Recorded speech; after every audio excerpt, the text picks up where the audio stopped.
Hey guys, how's it going? Hey, before we get started with this week's Homebrew Wednesday, I just wanted to sort of preempt this. As you may have noticed, I didn't put out a Homebrew Wednesday video last week. Although I did record one, and that's what you're about to watch. I knew I wouldn't have time this week to make one as well because of Christmas and all that kind of stuff. I got lots of stuff to do because I'm hosting a get-together with the family. So this is last week's Homebrew Wednesday. Hope you enjoy, and I will be back in a few minutes with some very important shout-outs. Cheers.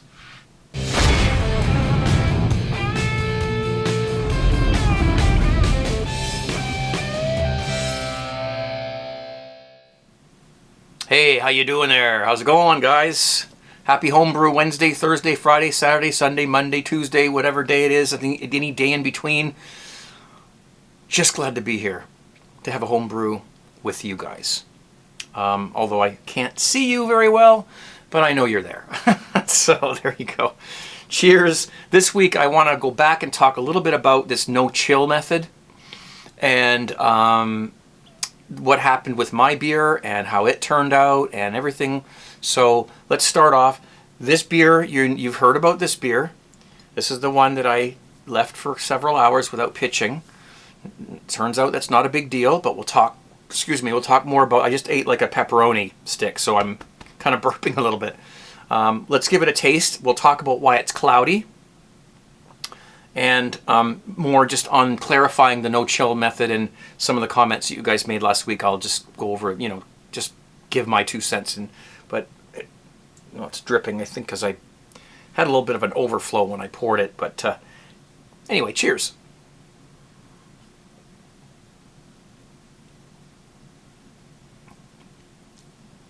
Well, let me put this down, and we'll just reiterate, recap, and talk about this whole subject, and we'll, sort of finish it off. If you watched my last week's video, you know that was it last week or the week before? I don't remember now, because holy crap, time goes really fast when it gets close to Christmas, because you got a lot to do. So I put together an extract beer. I topped it up with cold water to bring it up to volume and to lower the temperature down to pitching temperature. And it didn't get down quite as far as I would like. So I put the lid on it and I put it in a big laundry sink full of cold water. Thinking that maybe in an hour it would be down. It was only like 5 degrees warmer than I wanted. So I didn't think it was going to take very long. And I was willing to sacrifice a little bit and pitch the yeast when it was a little bit warm, but that was too warm. So I was going to give it an hour in there. Well, I fell asleep. I crashed. It was near my bedtime anyway, and my wife was at work, so I just lay down on the couch over there, and I fell asleep. So this was at night. She works nights, so it was quiet in here, and I just crashed. Woke up 7 hours later, and of course, first thing that came to my mind was, oh no, what time is it? Oh shit. So went over there and took it out of the hot water, put it back on the table, and pitched the yeast. So, and I figured I'd be throwing it down the sink. I didn't know that other people have been doing this. I've never done. I'm a old school home brewer. I've never waited to pitch the yeast. I'm in there with that yeast as quickly as I can. So I kind of figured that this was toast. Sorry. Between the beer and the pepperoni, maybe I should just do one big long one just to get it all over with. But anyway, it's turned out fine. This is the beer. It's been fermented out. It's been kegged. It's not clear. There's another reason for that. Just ignore that for the time being. And it's fine. It tastes fine. It tastes like it always does. It's a Brew Canada pre-hopped. And I just threw it down 20 minutes. I needed some beer for this week for my live broadcast.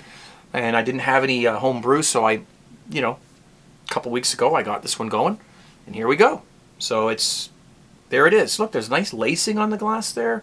It's got a beautiful head on it. Once it clears up a little bit, it's going to look like a pretty damn good beer. This is a Brew Canada. And I think it's a draft.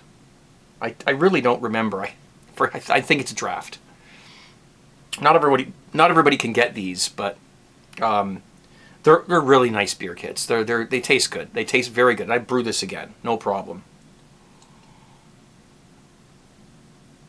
But you know, like when I do more complex brewing, like when I'm doing an all grain, which I haven't done in a while, so I'm kind of due, I guess, very soon. And I'm going to talk about something at the end of this video that pertains to why I haven't been doing a lot of brewing videos lately, and I've decided to just profess and tell you what's going on. It's nothing bad, but it's just something that I thought I could overlook and just continue, but it took longer than I thought. So we'll just go over that at the end. When I'm up in the kitchen doing like a big boil with, you know, throwing hops in there and doing all those big big boils, and pots are, you know, boiling away, and as soon as I flame those things out, I got my wort chiller in there and boom, and put that thing in there, slosh it around, you know. It is nice to get the wort chilled down so you can pitch the yeast and clean up and forget about it, you know. But I'm usually really like meticulous, especially if I've spent just the last 5 hours making this beer. I don't want to spend the next 10 minutes letting it get infected after flame out. So I'm usually cooling it down as quickly as I can. Then I'm carrying it down the stairs here, fumbling and staggering down, you know, not because I'm drunk, but because it's so heavy. And, you know, getting it into the fermenter as quickly as possible. And then topping up if needed, or adding the yeast, you know. And getting it in there, you know, I think that's, my mind has been made up that that's a little bit ridiculous. Because based on the experience I've had with this beer, it doesn't matter. Put the lid on, calm down, get your shit together, and just, you know, pitch the yeast when it's time to pitch the yeast. And not worry about it. Now, of course, sanitation, number one. If you slack off on the sanitation, then things like this are going to maybe not be as successful. So get that Star San, get that Iota 4, whatever it is you use, and make sure everything is well sanitized. It's the number one thing. I mean, don't OCD over it or anything like that, or, you know, well, maybe you should. I don't know. I sometimes do. Sometimes I'll sanitize everything just like twice, you know, just so I know it's like I didn't miss a spot, you know. I know a lot of people, they just keep their sanitizer in a spray bottle, right? And which I do, but I used to use that for like spraying like utensils or something like that. But they'll spray down their fermenter, the lid, the airlock, the spoon. And personally, hey, if that works for them, great. I always worry that I'm going to miss a spot when I do it that way. So I don't use the sprayer for that particular method. I use it for, you know, sanitizing, like, you know, an airlock or a spoon or something small that I have to use to you know, interact with the beer or the wine that I'm making. But I don't generally sanitize with the spray bottle. I put the sanitizer in the thing, in the fermenter, in the container. I put everything in there and I shake it all around. I know all the surfaces get covered. That's just me. That wasn't affected by my mistake. 7 hours without pitching, covered. And somebody asked me what temperature I think the wort was at when I pitched the yeast. I don't know. I absolutely don't know. I got up, I ran back there, I pulled it out, put it on the thing, felt it. It felt room temperature to me, so I just pitched the yeast. It wasn't cold, and it certainly wasn't too warm, but I don't know. So I was reading the comments from last week's Homebrew Wednesday video and kind of got the gist of sort of what some of you guys are doing. Some of you guys are doing this all the time. You know, you'll make your thing, you'll cool the wort down, you put the lid on it, and you'll leave it sit, and then 12 hours later you pitch your yeast if it's not quite at temperature. I've never done this before. Like I said, I'm an old schooler, so I'm the guy who's telling you to pitch that damn yeast as soon as you can. Now, there's a difference between what I just did and the no-chill method of brewing, which has been talked about a lot and is becoming quite popular. So I'm going to explain what I know about the no-chill method so that everybody can, have a go at it. But I'm going to explain to you why I don't do it and the difference between it and what I just did here with this beer. Because I wouldn't consider what happened with this the no-chill method. All right, I chilled this wort. I got it down as far as I could and then had to leave it sit the rest of the way. So I wouldn't consider that the no-chill method. Okay, the no-chill method is when you've got your wort boiling. Okay, it's usually with all grain. This is what you'd be doing. Okay, because you've got a full 5 gallons of wort here. Turn off the burner, flame out. Okay, and then you've got a sanitized food grade container that can handle hot liquids. All right, so it's not going to give off any plasticky weirdness, when you pour in this freshly boiled wort, okay, into this thing. You get it in there, then you put on the lid and you seal it, and there it is. And of course the container's been sanitized. So that is, you could probably leave that for like several days without pitching the yeast. Because that's kind of like canning, isn't it? Or pickling or something. It's like, when you can tomatoes or something, you basically sanitize the can or the jar, you cook the tomatoes, you put them in there while they're still hot, you put on the lid, everything's sanitized, everything's been, had hot stuff on it, everything's, no germs are going to get in this thing, right? So then it cools down overnight or over the next 24 hours, and then they take the lid off. I don't know whether they pour it into something else, another fermenter, or they've got like an airlock, for this thing. I don't know. But anyways, they pitch the yeast, and then they put the lid back on, and they put the airlock on, and away it goes. No problem. They do this a lot in Australia or places like that where the weather gets extremely hot during the summer. The groundwater is not very cold for chilling beer, even if you have a immersion chiller or something other kind of chiller. And they have water restrictions as well in places like that because they don't have a lot of these. They don't have 3 Great Lakes like we do. They've got a restriction on their water usage, so they can't run the tap for 10 minutes while they chill their beer with the chiller. Like we don't even think about it here. It doesn't. That cost me 2 cents to do that. So, and the water just gets recycled anyway. So there you go. That's no chill method. Okay.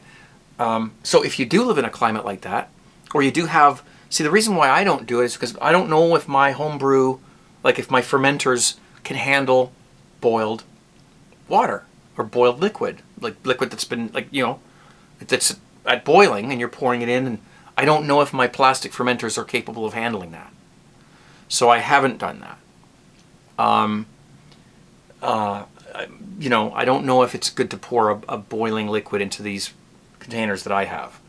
So it has to be a food safe container that, and I don't know a lot about this kind of thing, but it has to be one that will handle boiling liquids without giving off any, carcinogens or whatever the hell they're called. So I don't know if mine are like that.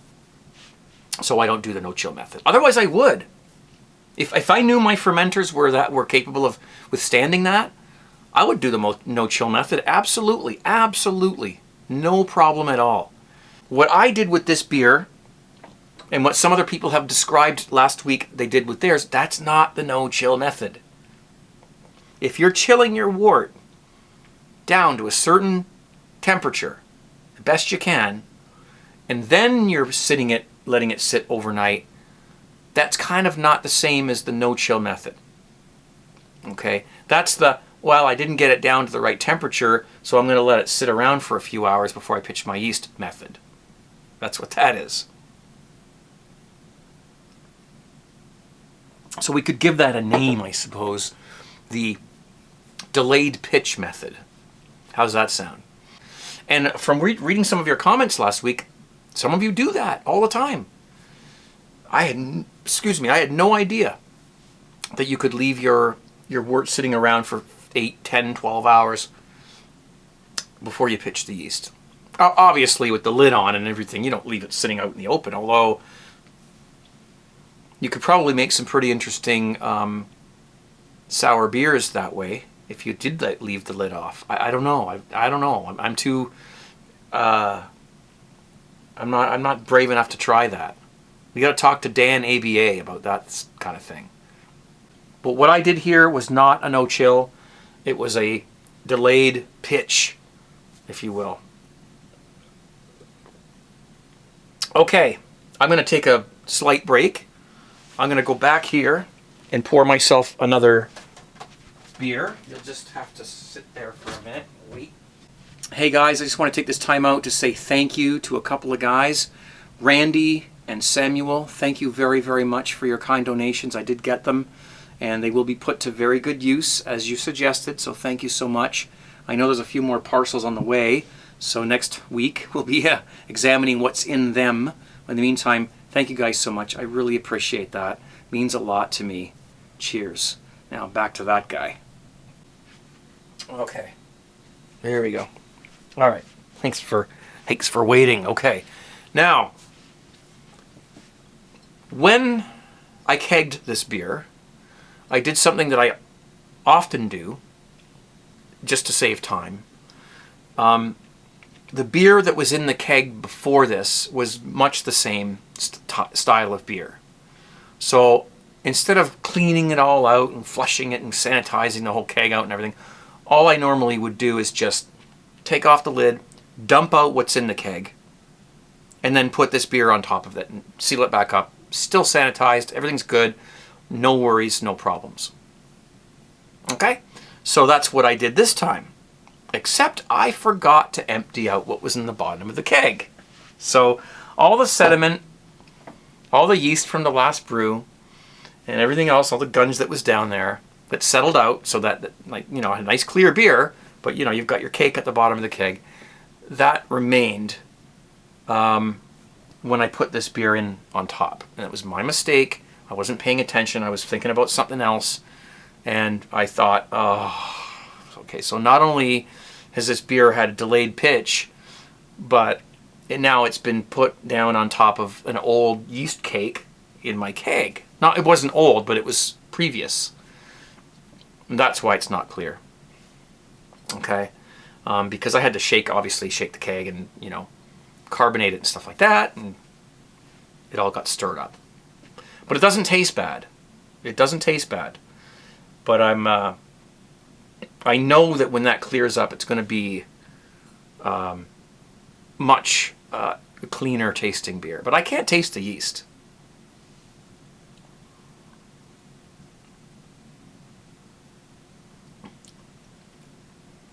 My son saw this yesterday. He said, "What the hell's that?" And I said, "Well, it's beer, but it's cloudy," because I explained to him what happened. And I said, "It's not bad. Give it try it." He took a sip, and he said, "Oh man, that's pretty good. That's good beer." So people ask me, how can I make my favorite store-bought? It's like a Coors or well, you can, but it's not going to taste like that because it's better. It's not going to taste like corn or whatever else those beers taste like if they have any flavor at all. Sorry, Coors, but you're one of the top manufacturers of beer that sell piss water to everybody. Pardon my language. I think that's 3 times I've cussed during this video now. Anyway, cheers, and we'll move on now to the final part of the video where I talk about homebrew videos. Normally,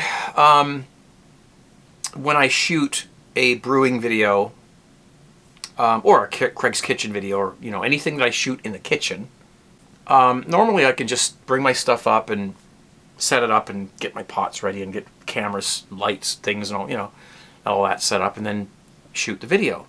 Takes a considerable amount of time to set that up and to get everything in focus, and I don't like to use autofocus when I'm doing those videos because sometimes it wanders and goes blurry and stuff. So I do everything manual on my camera, the aperture, the focus, the white balance, everything is manually set, and that takes time. especially when it's just me doing it. Then there's the microphone, then there's the lights. Normally I can do that. That's fine, you know, it's doable. That's part of being on YouTube. That's what everyone does, you know. A few months ago, my wife decided it was time to paint the kitchen. And so she stripped off all of the, like we had a green on the bottom half of the wall and like a beige on the top half, and then a border going around in the middle to cover up the, you know, the transition between the two. So she proceeded to take the border off of it, off the wall. But then she switched jobs, and she's working a lot more hours now than she was, and she hasn't had time to finish the job. So, I mean, I've got like switch plates that aren't on, you know, like it's half done, half not. Like it's ready to paint, but it's not painted yet. And I asked her, please, the one corner of the kitchen that always goes on camera, make sure you don't strip the wallpaper off of that until you're ready to paint, because I need to shoot video there. So the corner of the kitchen that you always see is the only corner of the kitchen that's not had the wallpaper taken off of it yet. The rest of it it's gone. So I have to paint the kitchen. I have to do it because she doesn't have time. And I'm a horrible painter, so it's going to be, I don't know how this is going to work. I'll get my kids to help me, but so I have to do this. I'm going to be able to do so many more videos up there in the kitchen when this is all in place. You're going to notice it. You're going to notice a increased frequency of kitchen-oriented videos, including Craig's Kitchen and brewing stuff. And I don't care. I'll just order beer kits from, or I'll get stuff, you know, ingredients, and I'll just brew. I've done all grain. I've done partial extract. I've done mini mash. I've done beer kits. I've done kit and kilo. All that's been done on video on this channel. So all there is left to do now is just brew. Just take you guys along on the brewing journeys that I have. And that is going to be much easier once we get all this in place. So there is a positive, something to look forward to for me, and hopefully for you guys as well. Okay, so cheers to that.